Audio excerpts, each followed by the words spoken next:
Welcome to the Tel Burna Archaeological Project official PlanGrid tutorial.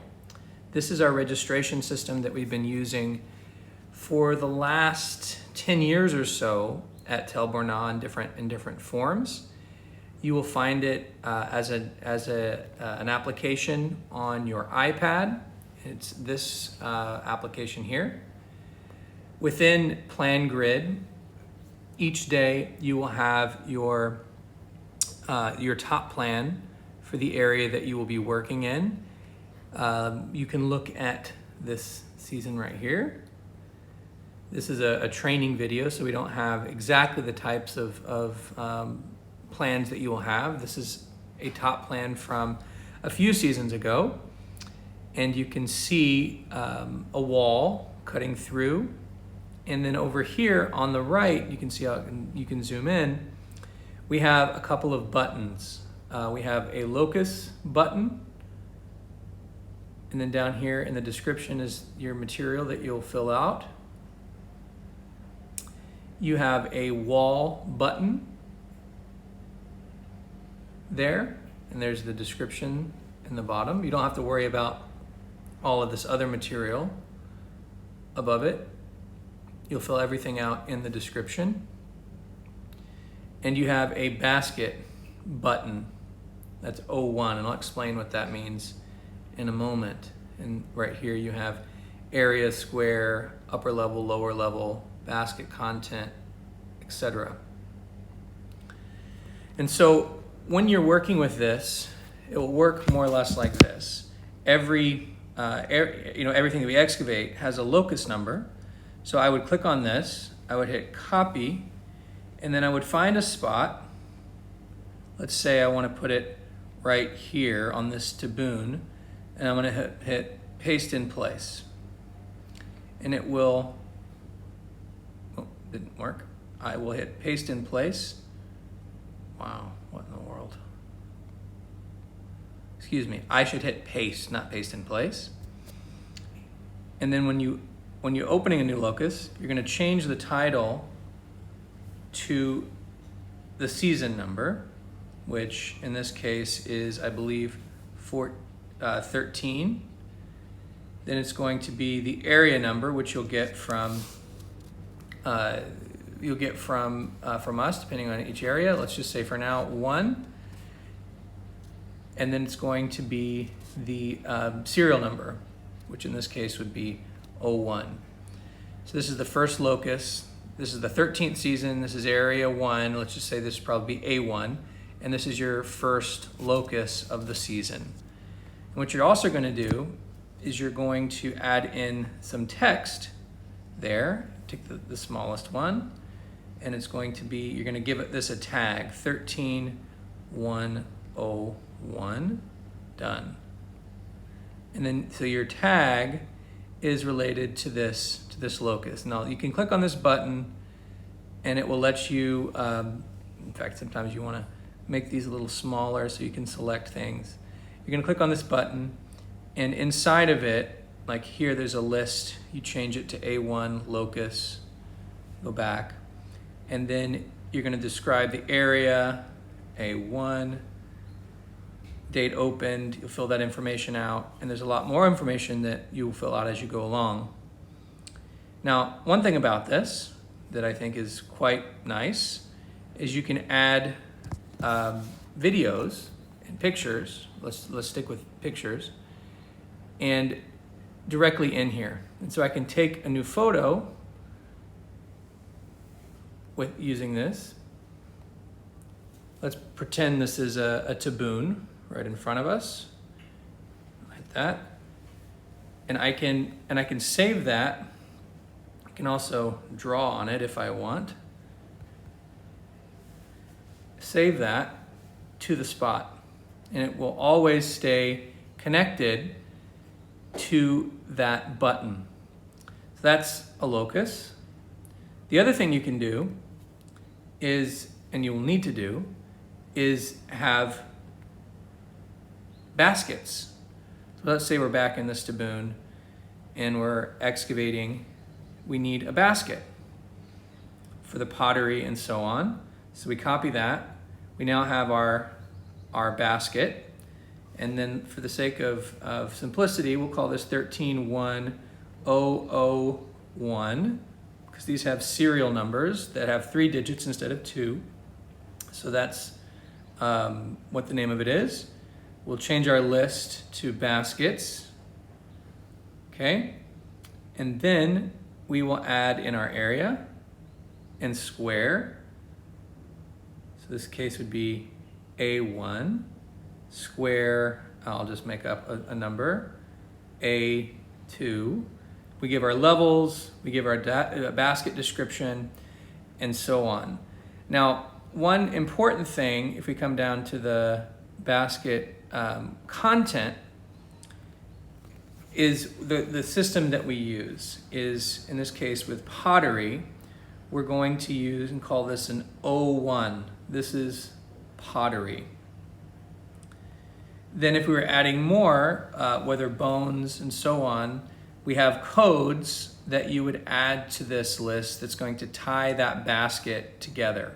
So if you have bones, or if you have flint, if you have shells, or other things that you're collecting, that's all going to be listed here as the basket content code, and you're also going to list it here, what they are, sherds, bones, etc. And you can also do the same thing here, add a new video, or a picture I should say. Here's our pottery, a nice Pellegrino water bottle, save. So that's in there. Now you're going to also want to do the same thing for text. And here I would just put it underneath. I would take the smallest one possible because every basket also needs its own label, and you're going to want to change this to black, not gray, black, so that it will stand out. And you might need to move it around so it's visible. Black is the number, or is the color for baskets. Now, if we zoom out, then we have a locus and a basket. We also might want to add in a wall here. That's going to be right on the wall. And by the way, in the plan, it will have it will be a photogrammetric model, so it won't be black and white, and you'll be able to have much more visibility when we're actually working in the field, and it will change on a daily basis. And you can just add that there, and I won't go through the trouble of going into it, but you will need to as we're moving along. And here, change it to green, add in this number, and we'll call this 13102 because the wall numbers are sequential, just like the locus numbers. You can even edit it and change the size if you want. Put it there so you can see it. I always like to make the size a little bit smaller. Maybe I'll make this one bigger. It kind of depends on the size of your sheet. So what we've done then is we've opened up a locus, we've opened up in this taboon, and we've opened up another wall number there. And by the way, you can do, again, the same thing. If you want to take a picture of the wall that you're working on, you can add that photo. Let's pretend this television is a wall. There, it's added, save. And that's pretty much all that goes into the data entry. Now, there's other things you can do that are quite powerful with this, including measuring. Now, to do a measurement, you click on this button here. You have to establish the width of something on the page. I know this measurement is 4 meters, so I'm going to hit done. Not exactly, I got to get it right on the edge there. Okay, so that's 4 meters. Let's say I want to figure out the triangulation or the size of a locus. I can click on this once more, and now it gives me options. I can do a square area. I can just do a basic measurement. How far is it from this wall to this bulk? You can do that. You can change the colors here. They don't have to be that color. And so that's just a really nice handy tool for measuring. If you want, you can also use the drawing tool to draw in things, such as if you want to add some stones to your top plan, that's also an option. Now, one other element that we should do every day is to add our top plan, or I should say our height of instrument for the dumpy level. That should be added on the top plan every day, and it would be based upon the benchmark, and you just put it off to the side. Now, that's going to be how we process this every day. You're going to be working, adding buttons the whole time, making sure they have the tags, and so on. Now, one other really helpful tool is that you can copy information. Now, this is helpful, but it also can be easy to make mistakes. But this actually allows you to select as much stuff as you want and then copy it, and we'll tell it to include photos here. And let's say I don't have it on this device, but let's say I had a top plan for the next day. I could then switch over to the next day and then paste that same information onto the next day. So there's no need to re-add a locus from day to day. You will add that locus and wall number, and it would continue from day to day until you close it. Now, when you decide to close a locus, for whatever reason, it's a two-step process. You edit the tag, and you just put a little bracket around it that clearly shows that it's closed. And then you come in here and simply say closed, and it draws a line through it, and when you closed it. The other thing we do when we're reading pottery, which I'll show you in just a minute, is we also close out these buttons whenever we read pottery. We close out the basket numbers. Okay, so that's one thing. Now let's think about how we would do pottery reading with this device. One thing we'll do is we'll click on this button up here, and we'll come over to our tasks.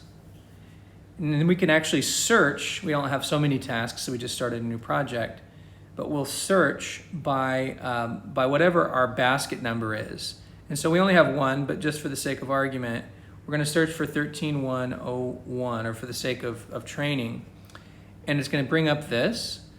And this is what we're going to see. We're going to see all the information that we put in there, the area, the so on, the text. And we're going to actually, in the pottery sorting, we're going to put in our code. And I'll tell you what those codes are. We'll learn it as we go along. But let's say it's for 01, which is indicatives only, which means we're going to throw away the rest. And then we want to put in our comment. Was there anything interesting that we found there? Let's say we found a lamellic. Sure, that's important. And then we'll put in our periods, which in this case would be iron to be or not to be, as one famous person said. And there it is, like that. And that would be our pottery read. Now, another amazing thing about this is it can take us directly to the sheet of where that is. So we can actually go back and forth between real space and the button from that drawer. So that drawer is a really helpful thing, although really the only thing we use out of it is this tasks button. You can pick up photos and it'll show you the different photos that have been taken. So it's a very powerful tool, PlanGrid is, but it actually has a lot more things because it's designed as construction software than we will use it for. Now, just to give you a preview of what this will actually look like, if we come back out, I'm going to open up some of the last of the season. I'm not going to change anything here because this is from last year. But this will give you a sense of what you'll actually be looking at. You'll be looking at a very nice photogrammetric model of the excavation area. And so you'll be able to immediately tag walls, features, baskets, and you'll have this as well as this amazing oblique view that you'll be having each day for each one of your areas. And there's this nice section as well, which Benjamin Yang the all-around amazing Mr. Yang is producing for us day by day. And so that brings our tutorial to an end. I want to keep this fairly short. There'll be new things as we're moving along, but I'll go ahead and end that for now.